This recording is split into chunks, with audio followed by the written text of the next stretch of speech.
In my head, the inverse is then true. So if you break something, you need to be willing to spend 3 or 4 times the amount of effort that you would have normally spent on this thing in order to repair. Now,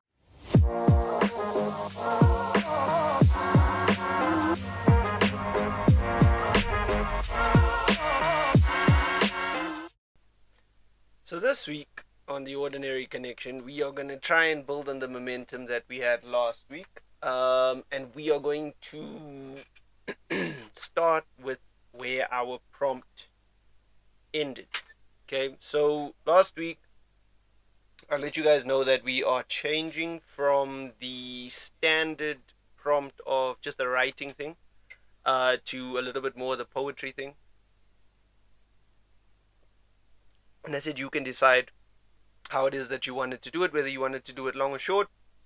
I'm a little bit in the middle. Okay, so the prompt for last week was where the ocean meets the sky. Mother Nature has a love language, see, except it's not for anyone but he. She has a mystery lover, one you or I could never hope to be. She has experienced much in her long life, ebbs and flows, happiness, calm and strife. But there was one. She was forever his mirror. She didn't need to raise her head, else his eyes would pierce her like a knife. He was dark, mysterious, with a light most misunderstood. He existed, and every lonely light next to her is where he stood. He felt like an umbrella in the rain, a cover. He was a mystery, but he was true, and that was good. Things came between them, but they were always both there. In the clouds of each other's imagination, never a loss of care. The lessons ever present, always something to offer. Consistent but silent, their love lacked the common flair. She always had a lot to do. Sometimes he faltered and flickered. She wondered if he was true, dismissed the thoughts. This shouldn't be a bother. She was his mirror, but he was the secret to her blue. Mother Nature has a love language. It's not complex or filled with malice and anguish. It's a mirror that offers cover and isn't a bother, not so much to try. It's the softness of presence without trying to understand why.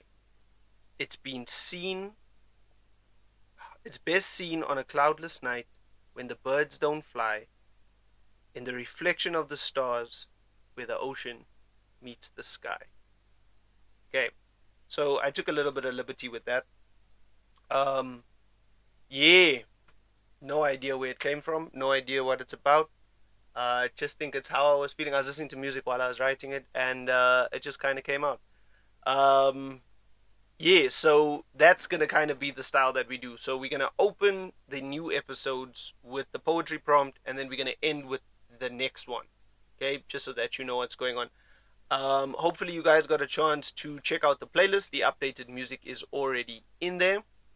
Seems to blend quite nicely together. I don't think we're gonna stay on the same trend, but we'll see how it goes.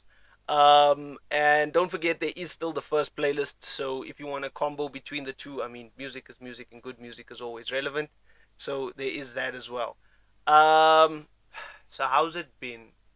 What's been happening? Oh, started reading a new book. Um, Project Hail Mary. I saw that the movie is coming out. I am excited to see how this goes because this is now the opposite of Ender's Game, where with Ender's Game I read the book quite a while earlier before the movie. This is like as soon as I'm gonna be done with the book, this movie's gonna be coming out. It's gonna be very very interesting. Very very fun read. I'm enjoying it very much. It's a perfect thing after Ender's Game, so it's quite nice to see to see the style of writing that kind of works for me as well. But eventually, I will get out of sci-fi. There is that as well. Um, yeah, I got caught in a little bit of hmm, not a slump. A slump is not the word. I got caught in a little bit of extreme introspection. Considering I think I've been angry, but I don't think I know why I've been angry and I still haven't quite figured that out. Um, but I have paid attention to certain triggers, and the triggers that make me angry are not things that necessarily make sense to me right now. So it's kind of difficult to navigate that thing without necessarily understanding the why, the how, and the what it actually is. So that's been a little bit confusing. I've also recently hmm, decided to try and kind of catch myself, no, push myself, not catch myself, push myself more into silences because of the fact that I'm getting more infuriated by what seems like unthought out conversation. Okay? That sounds a little bit weird. Um, I don't like communication. Okay? And I don't like communication because communication is dependent on the fact that you are 100% certain that the message you intend to get across is getting across to the person that you intend to get it across to. That's communication. That has been something that's proven quite difficult to me in my own life, right? So maybe I don't like communication. I like talking. I like noise. I like the lack of ability to guess where it is that something can end up when someone is being authentic or sincere. Okay? So I like talking. I don't necessarily think that communication is constantly a thing that happens. I think most people suck at it. So maybe that's why it's not a thing that happens as easily. However, okay, as much as I like talking, I have also noticed that I tend to lean in towards understanding that someone is volunteering a perception piece that speaks to who it is that they are as people. Okay, it's their opinion on where it is that they stand or information that they've heard or been in other conversations in, and these are now their belief systems. This is very interesting to me because I always wonder what can and can't affect it, but also I'm very curious as to who, because for a lot of people it seems that there are very particular people that can influence them, and they don't necessarily understand why that influence is there, and that's something that's very peculiar to me. But also on the other side, they don't necessarily understand that the lens is a little bit different. Okay, so that's also very very interesting to me. Um, so in my issue with conversation speaking, I've kind of leaned more towards the quiet thing. Now, last time I spoke about effort and da da da da, and when you remove that, this happens and blah blah blah blah blah. Cool. It's not 100% the truth. And the reason I say it's not 100% the truth is because I realize that even in not talking, you are spending energy. You are actively spending energy in not trying to converse. And that's also fine. It's a thing that people do. But the irony of the whole thing is that I notice that very many people view that differently because the when that makes sense is very different to very many people. In my head, when something is limited, um, it needs to generally speak to your needs in order for it to have some kind of value, in order for you to desire to do it again and again and again. Dopamine rushes that come from you reaching and attaining your goals. Okay, if that consistently does not happen, eventually that person, that individual, that bond, that connection will fizzle and fail. Okay? It's not to say that there can't be dopamine, it's just that with what is happening, it's not happening. The the pleasure center, the reward center of the brain is not picking up, it's not sending off the signal that it needs to be. And in certain brains, that chemical needs to be even more for it to be something that the brain understands. Right? Stick with me as long as you can. Um, if that is something that I understand, then technically it means that based on certain things, I can falsely trigger dopamine receptors. And whether this be conversations for connection through substance abuse and all of that, because that's also another conversation that occurs, but that's not what we're talking about today. But it is a thing that does happen. In my head, it's why in certain social settings, it is more comfortable, simpler, easier to make certain connections, however superficial. Plug to last week's episode. Um, in my head, if the conversation starts, obviously something that starts at superficial doesn't have to stay at superficial, even though it is something that a lot of people prefer. In my head, a conversation about the honeymoon phase is how long do people remain superficial and not allowing people to experience the problems that they are actually experiencing within their lives. And it's ironic because I think the answer to a lack of intimacy is sincerity, it's openness, it's truthfulness. So if the counter is that people are choosing to be superficial because they want to protect the bond, and in turn, the longer they protect the bond, the more harm they do, it speaks to the statistic of the fact that the longer a honeymoon phase, the shorter the length of a relationship. Okay? Depth. Well, who knows? Personal perception. So it's about the fact that within the bonds that are forming, within the connections that are forming, do we have, do we apply influence intentionally? And in that intentionality, in the on purpose of it all, is there even? Oh, you see, if we don't like failing and we make decisions on purpose, when we make a decision, then it means that we are the one that understands what it is that we are doing. Now, the irony is you can't speak to the harm that it does, the scale of the ripple, you can't speak to the impact. You know, you can speak to the cause, but you can't speak to the effect. You can't dictate how far the chain reaction can blow out. But the irony is that as much as that is true, it is also one to say that you are not powerless to apply some kind of effort, even though this is a, if I have to look at it, the simplest way that I understood whether repair or breaking something was easier was an example about tying shoes, right? If if tying a shoelace is an important task to ensure that the shoe does not fall off of your foot, how long does that take in relation to loosening a shoelace? Now, generally, if you tie a shoelace properly, you should be able to pull one of the drawstrings or one of the shoelaces, and the shoelace will come undone. In other words, the time spent to do something is a lot longer than the time taken to break something. Now, the average person that I done this with took about 3 to 4 seconds to tie their shoelace, which means it took a second or less to untie it. And that's what, 3 times, 4 times the amount of effort that you spend. So,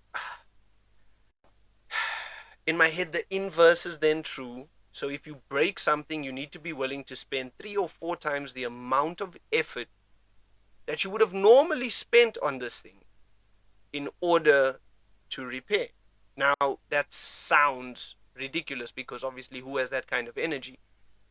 But I don't think it's as complicated as everybody makes it out to be, because it's also not, you're not doing everything every day, but you are doing the things you do consistently every day. So, I'm going to go back to the conversation example I was having. I think blunt conversation is very easy to do. Hi, my name is so and so. This is what I'm after in a conversation of talking to you. That's not how most conversations go because marketing, advertising, and salesman stuff, right? Now, people also don't necessarily like the truth because of the fact that if someone makes that kind of decision, it means that you know they are making a superficial decision. But also, lies sell. They really do. It's something that everybody's buying on a daily basis. I mean, it's the same chat as sex sells. There's never going to be anybody that's giving you bums and burgers at the same time, but this is how these things have been sold. This is how plenty of things are being sold. And it's a ridiculous thing, but it's a thing nonetheless, and there's nothing we can do about it. The irony of, man, the irony of wanting to have a conversation, but wanting it to be sincere, but wanting it to not be overwhelming, but wanting it, all of these hundreds of different things, is that generally if you strip something down to the bare basics, there's one or two things that everybody wants in the same thing. Okay? So, we generally want the types of conversation that we have to be truthful. I hope. Shame. If not, I don't know if we're gonna make sense as trying to get to a place where eventually interact, because I'm also trying to get this to figure out if we're going to move to like throwing parties and stuff for a select crowd of people or not. Whether this is like merch worthy community that we're trying to build over here or not. But you will let me know, right? Like tell your friends and your friends' friends, at the Ordinary Connection, TOC podcast. That's what we do, right? Plug. But within the conversation that it is that we have, how many times do we sincerely open up to the next person? And I'm not talking about the friend you've had for years, because I've even noticed that within those friendships, sometimes the truth is something that is very scarce. And the scarcity of the truth is a very, very weird thing to me, because I believe that I have the flaw of wanting to be a people pleaser. However, the people that I want to be a people pleaser to are the people that I care about and the people that I deem as important in my life. At the point where I unmake that decision, different decisions get made because of the fact that it makes no sense for me to hold space for someone that is not holding space for me. And there are people that do that while I am in their lives, which makes it very difficult to believe that character, morals, ethics, all of those things then overlap, because of the fact that those are unsaid things. Okay? And in my head, if something is something that you want to know, generally people say, ask the question. Not with me. Okay? In my head, I am used to rupture being something that can happen, be dealt with, and we can move on for it. I have noticed that that is not a normal thing. It seems like the way that my family has dealt with things and the way that I was raised and the way that I've experienced things is not the way that everybody else deals with things. Obviously, they deal with it differently. And in my head, this passive aggressive energy is a little bit more of a choice that other people make, which is confusing as hell to me, because I don't understand it. In my head, it's psychological warfare, and I don't think you're supposed to try and inflict psychological terror, trauma on the people that you say you care about. That's a little bit of a weird game to me. So I get confused when I see it happening, and it's a pretty standard choice of behavior if I pay attention to it from my own experience. If I actually learn to interpret what it means that someone is saying when they say they care, you know, if I have biases and I project and da da da da, I'm just a normal person like everybody else, it means that I'm also susceptible to certain things, right? So whether that is believing what someone says, whether that is not believing what someone says, but reading their actions and interpreting or adding my own value to what it is that those actions mean, whatever. That is a double-edged sword in two regards, okay? Because one, who's to say that this thing that I think is special is something that is difficult, hard, and therefore not special to someone else? So the thing that I enjoy is something that they don't care or aren't bothered that it is that they are doing, which also means that they never feel as though they're doing anything. So that becomes a flaw in the bond. Or the second side of the coin is the way that I was raised, they just happen to complement that thing. Or they look exactly like it, right? Like exactly the same. Either way, it's the minute you know it, it's a misunderstanding. It's something that you can misunderstand, and that becomes slightly problematic to me. And sure, don't overthink, uh, don't then try and apply any type of control to the bonds that you create. But they should be intentional, because if they aren't intentional, in my opinion, they aren't a choice. And if it's not a choice, it's not sincere. And if it's not sincere, it's not real. And that sounds hyperly logical, and I apologize for that. But logically in my brain, I think it is. It yes, it's a feeling. I feel it, but it is the way that I would explain what it is that I'm feeling to the next person. And in my head, if that's the thing that I see value in, then it merely comes down to the ability for the next person to understand it. Because, sure, you give what you are capable of, and you give what the other person is understanding and maybe potentially wants to receive based on what it is that they communicate from their needs and all of that. But on the other side, it also needs to be consistent. And in order for it to be consistent, it needs to be true. And if it needs to be true, it needs to be from you. It's the simplicity of the choice is the important part. It is, it's not whether, it's not you're my friend because you benefit me. It's not you're my partner because you're pretty. It's not you're my family member and I listen to your because of the fact that you are this amazing person. It's not about that. It's because of the fact that we make choices and we say that regardless of who it, excuse me, who it is that this person is, I'm probably going to be the person that deals with it.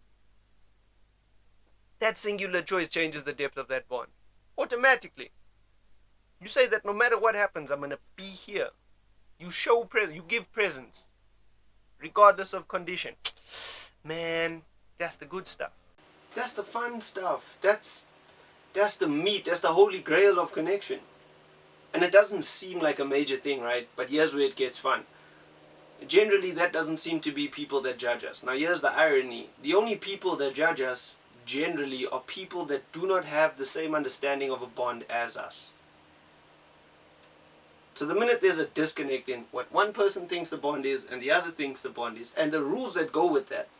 Because apparently friends do things that I didn't know that friends do. I didn't know that that was something that friends do. In my head, I thought the reason that people are friends with one another is because of the fact that through all of that occurs outside in the world, these people are going to offer balance. Turns out I've been having a very big misunderstanding of friendship. But this seems to be a thing that happens. And it doesn't make sense to me, but it doesn't stop it from being a thing that occurs. You know? Because the desire is also to chase a lack of connection so that there's a lack of pain. But the irony is, if it doesn't hurt you, if it can't hurt you, if you're impervious to it, if you've got the bulletproof vest on and everything, then technically the only experience you can have is pain or death. That's it. With the bulletproof vest on, you are only capable of experiencing pain or death. Because if the bullet hits you, that's the two choices you've prepared for. You've said, in this general vicinity, I'd like to be safe. I can handle a little bit of pain. But in all of these other areas, if you give me a headshot, I'm done. I'm gone. Confusing to me. Because in my head, that's the same as not wearing armor, except you can only probably handle maybe 1 or 2 shots. Or if you're 50 Cent, you can handle a little bit more. But the irony of the understanding is how it is that people prepare for bonds is how it is that speaks to them breaking. Which is ironic. Because generally when people break up, they break up for the same reasons, because they don't tend to heal. So they just stay in the same cycle and repeat it. Right?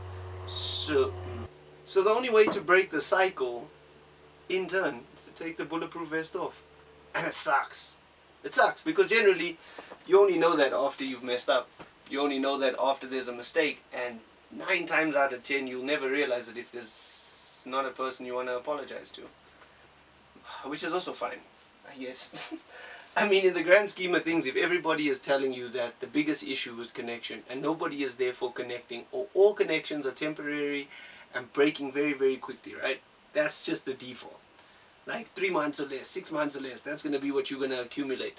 If that's going to be what you're going to accumulate, in the same amount of time that one person's going to hurt another person that does a long-term thing, you're going to have 5 or 6 pieces of pain that you've collected because of your bulletproof vest.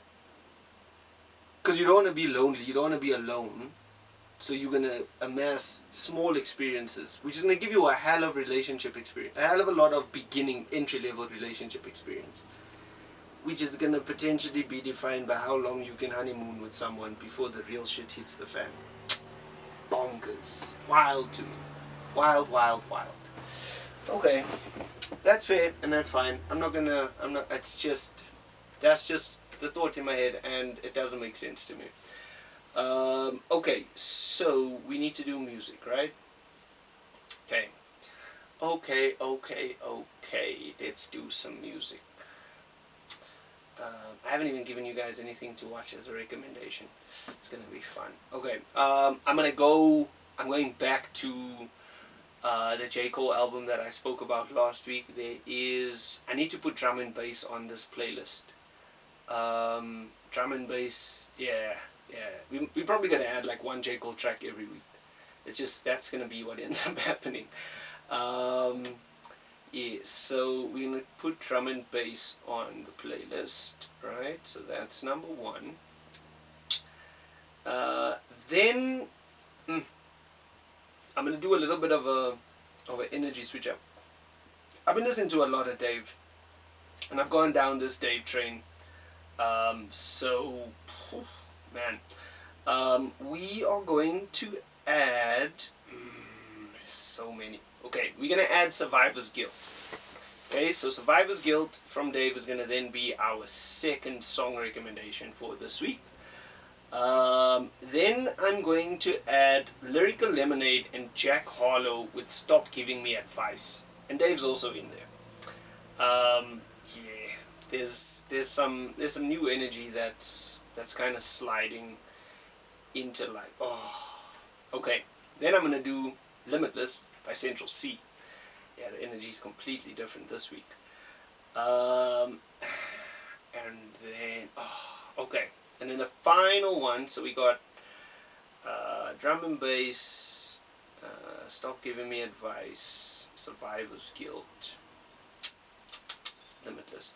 Okay, and then I'm going to do White Ash by Potter Paper. Also, just something a little bit different. Same, but different, you know.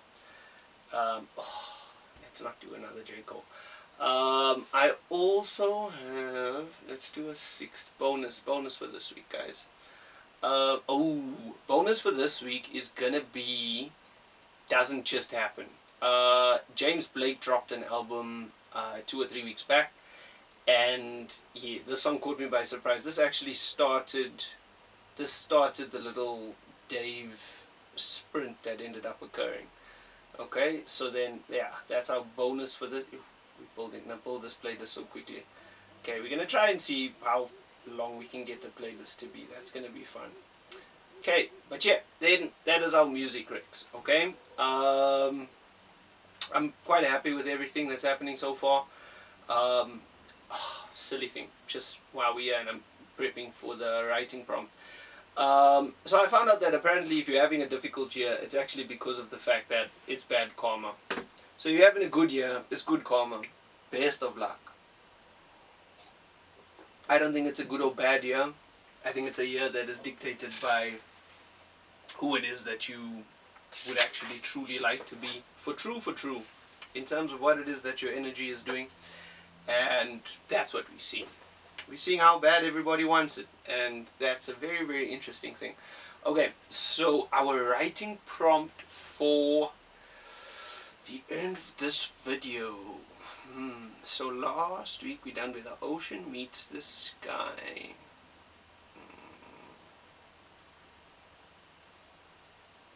Never experienced snow, so that's not gonna work. Let's do that. Okay, so next week's, if you're gonna write, this is kind of your thing to do. We are going to have the prompt of through the lens of a fading photograph. Okay, through the lens of a fading photograph.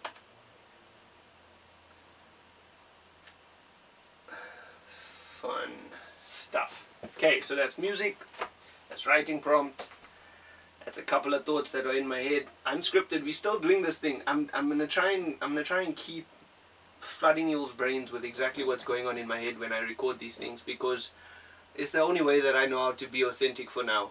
Excessive preparation is something that concerns me because it means I feel like I'm not, and I am still trying to give you like value for time, but the difference is I'm trying to get to know you while you getting to know me.